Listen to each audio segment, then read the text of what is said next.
It's the 27th of March 2022, and this is just a really quick little shit video looking at the Ukrainian crises again. I haven't got time to put much effort into my videos at the moment because I'm working quite a lot, and to be honest, if I do put effort into my videos, I'm just shut down anyway by Google and shit like, everybody just nobody believes in freedom of speech or freedom of expression anymore, not unless you're pretty much happy to repeat the narrative, which I don't at the end of the day, and that's not me bigging myself up, that's just the way it is.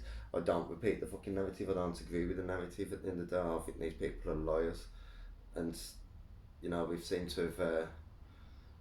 we seem to be exposing ourselves for our own hypocrisy with this war on Russia. I mean, I'm against war at the end of the day of any description, but I'm not fucking blind and I'm not fucking stupid like a lot of people appear to be. All these people that are now so outraged and shocked by this war that Russia have started on Ukraine seem to have very, very short memories at the end of the day, because most of these people was obviously alive when the British invasion of Iraq taken place, and Afghanistan and Syria and Libya, you know what I mean? And none of these people was offended by that. Pretty much, they all just ignored it. In fact, people that was offended by it, people such as myself that was making videos about it at the time and talking about it at the time, was being censored. But now you're being censored for the opposite. Like now you can't pretty much defend Russia or Russian people in the slightest. At the end of the day, I've got nothing against any Russian person. I mean, I'm not saying that all Russian people are good, but obviously there's good and bad people everywhere, and there's a lot of bad people in this country as well, and then people tend to be the people that are controlling us, or the worst of them people tend to be the people that are controlling us. And it's probably the same in Russia at the end of the day. I don't know, because Russian news channels have been banned from this country. They've been called propaganda channels, and apparently the BBC are exposing Russia today as being propaganda for the Russian government. What's the BBC then? The BBC is propaganda for the fucking British government at the end of the day. So what's the fucking difference? None of us have got reliable sources, and I've got this thing I have where if the media start saying something, especially when they start saying it in numbers, and they're all saying it, like the Daily Mail and the BBC and the Sun and CNN and Fox News and all this sort of shit, when they start saying something, it's usually bullshit, especially when they all start ramming it down your throats like this every time you turn on the television.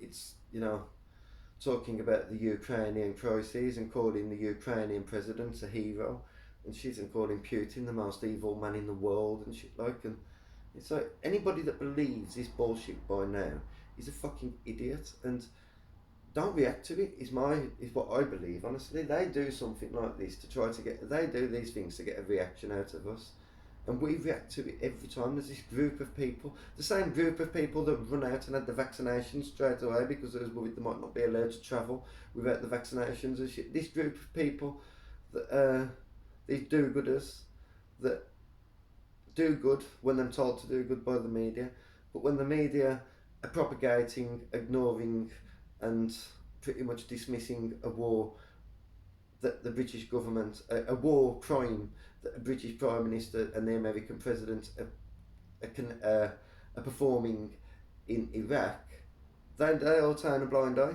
And so do the do-gooders. All of a sudden they're not interested because the media is not telling them to be interested. What is wrong with people? And I've had many an arguments with people about this sort of shit now.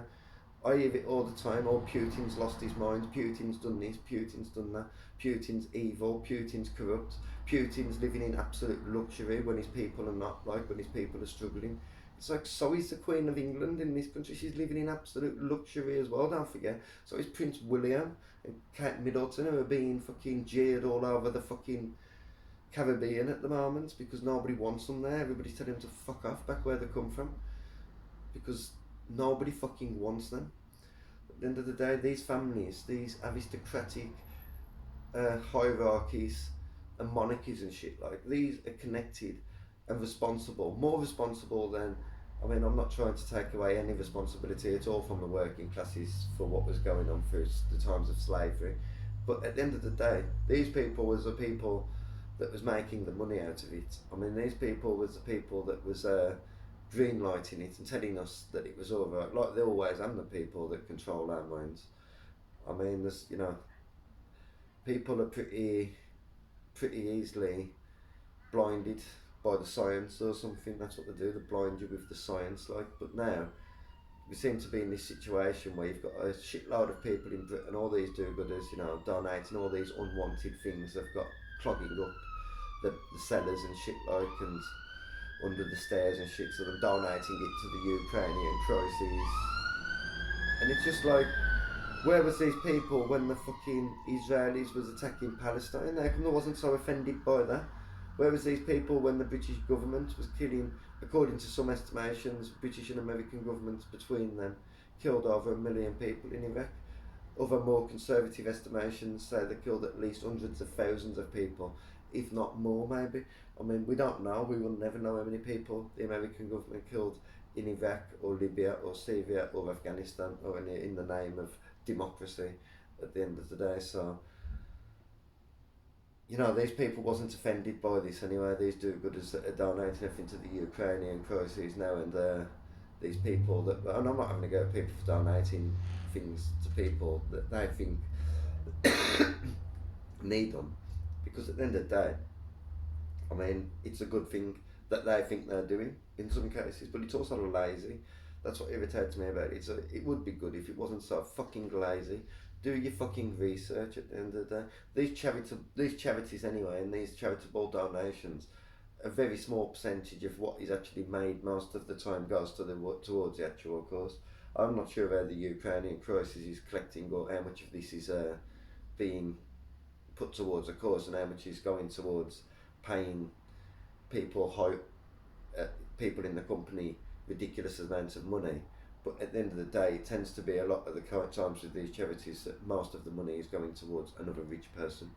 These wars are rich man's wars at the end of the day. The working and poorer classes should just stay out of them, totally out of them. We don't want to fight these wars for them.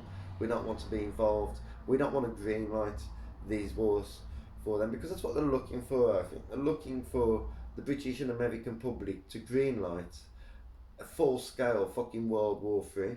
And who will pay for this again? Will it be the establishment, the British establishment, when they're sitting in their lovely castles and fucking palaces? Of course it won't. It'll be the poorer fucking classes again. The people, it'll be the people that are oppressed by these people will be the people that these turn to do their dirty work for them. I mean, this country is fucked. I mean, when this COVID-19 crisis was going on, there was a lot of stuff in the news at the time, which is probably still there now, you could probably still find it, saying that, to help tackle the environment, climate change and all this sort of bullshit, which these people apparently take very seriously, but only when it suits. But apparently to fight climate change, they was considering cutting the British working week down from 5 days a week to 3 days a week, but paying the people the same amount of money. This is the sort of stuff they was talking about when COVID-19 was actually in full swing, and there was all these restrictions and everything. Now all of a sudden we've come out of it, and not only is that not going to happen, in fact it's going to work the total opposite way around. Instead, the cost of living is due to increase ridiculously over the next 12 months. The cost of energy prices has skyrocketed. The cost of obviously your petrol and shit has skyrocketed.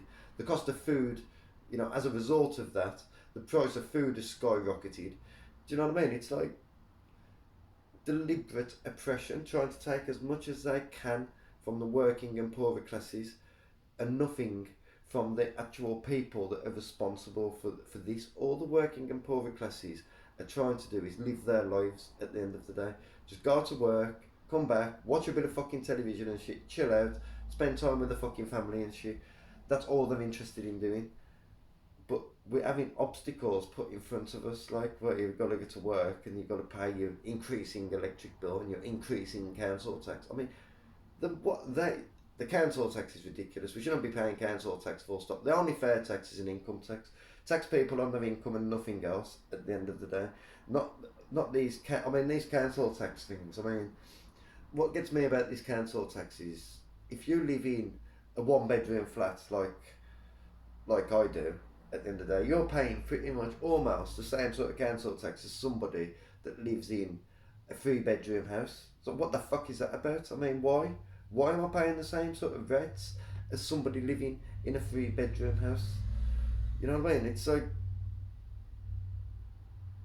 that's a regression tax. That's a tax that shouldn't even exist. Only income tax is a fair tax. Tax people on what they earn, with no loopholes, with no offshore accounts allowed. None of this bullshit. If you earned it, you're taxed on it, and if you don't pay that tax, then you go to prison at the end of the day. None of this bullshit council tax and national insurance is needed. These are just all different ways for the rich to make sure that they don't pay as much in real terms, as much as a percentage of tax as we pay. I paid an absolute fortune in tax last year. Fucking £5,000 I paid in tax last year, pretty much. Well, more than that. I was fined £5,000 by the HMRC. So there's £5,000 plus all the tax that I did actually pay, which was probably about £3,500 for the year, because of the food and shit. So I paid probably about £8,000 fucking tax last year. I mean, what the fuck is that? I mean, I didn't even earn that much. I mean, fucking probably earned about 15,000, but apparently, most of it was because of fines, because of years that I didn't do my tax return before. But it's like, that's absolutely ridiculous when you think that I'm paying more tax, 4 times as much tax, 3 times as much tax as what they was trying to tax Mark Zuckerberg a few years ago when they were sending Facebook, like 2.5 grand fucking tax bills. The British government was, the HMRC, because they're not after money off the rich. The rich are there to control us, and to live. We're there to make sure that they do live. At the end of the day, we survive to allow them to live. That's the way it's set up to be. I mean, these people have got no idea about real life. At the end of the day, none of them, they haven't lived in real life. Most of them are part of the aristocracy, or they've got rich parents or rich wives or rich husbands or something, like, they're all like they marry each other, the rich do, and then to try to preserve their wealth, which is technically probably an intelligent and calculated thing to do, but you could also argue it's a bit of a psychopathic thing to do as well, because really they're just marrying for comfort. But I suppose you could argue that a lot of people do that anyway. But at the end of the day, this is a rich man's war. We shouldn't be reacting to these news stories that they're telling us. At the end of the day, it's not our war. It's nothing to do with us. I mean, I don't give a fuck if billionaires in Russia are pissing billionaires in America and in Britain and Israel off. At the end of the day, I'm not interested. It's nothing to do with fucking me at the end of the day. But I know one thing now. I mean, the British government and Google and all this and these internet corporations taking down Russia today is pretty much an example of why we shouldn't believe them, because they claim that they want us to be informed and they want us to hear from both sides of the story, because every story's got 2 sides, or even arguably 3 sides. They've got his version of events, the other person's version of events, and the fucking truth. That's every story's got that thing to it. I mean, at the end of the day, we're not even hearing anything other than the mainstream media's version of events. That wouldn't be too bad if you could actually trust the mainstream media, but we know for a fact we can't, because they've been lying for the last 3 years about COVID. COVID all of a sudden just does not fucking matter anymore. I mean, there's no restrictions, there's no testing, there's, go out if you've got it, if you're coughing your guts up, cough all over whoever you fucking want now, do you know what I mean? You don't find a pensioner and cough in a fucking face. They ain't gonna fucking do anything.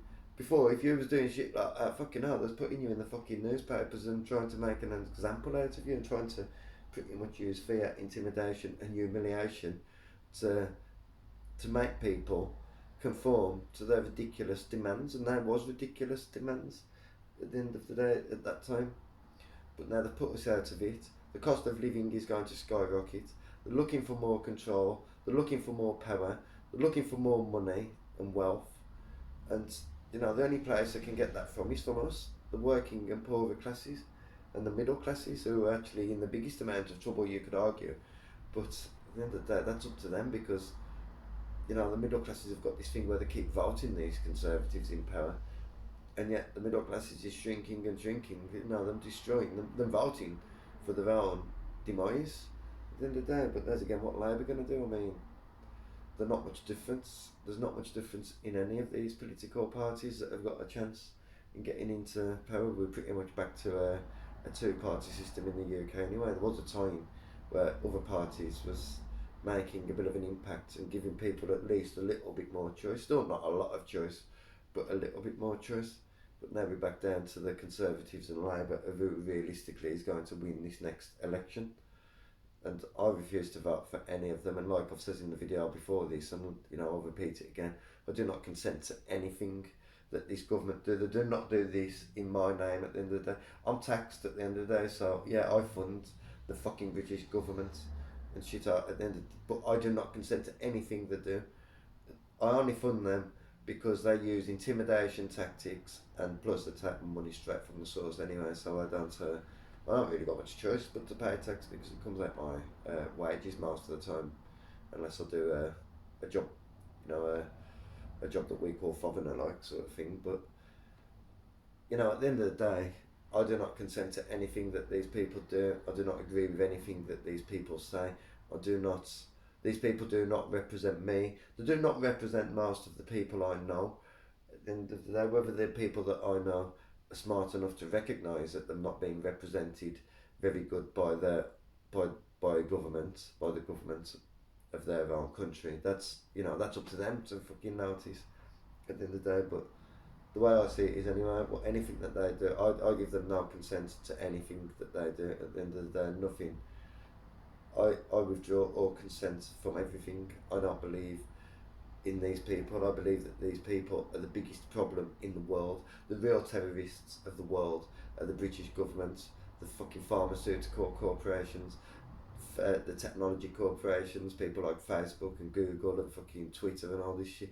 The people who think that they've got the right to withhold and manipulate the information that is going on the internet, put there by people, most of it. Even though there's a lot of people out there now that are starting to claim that the internet is actually dead and AI is pretty much spamming the fuck out of the internet. When you look at it, it wouldn't surprise me, honestly. I mean, but I'm going to leave it at anyway. But to all these hypocrites that are all of a sudden so anti-war now that Russia's attacked Ukraine, I just want to ask the question, where was you when Israel was attacking Palestine? Where was you when Britain was attacking Iraq? Britain and America was attacking Iraq and Afghanistan and Syria and Libya. Do you know what I mean? Where was you at that time? When the media wasn't telling you to be outraged by wars at the end of the day. You were sitting there ignoring it, calling anybody that spoke about it a conspiracy theorist or something else. You know what I mean? So, fuck them. At the end of the day, this country is full of idiots. I'm out.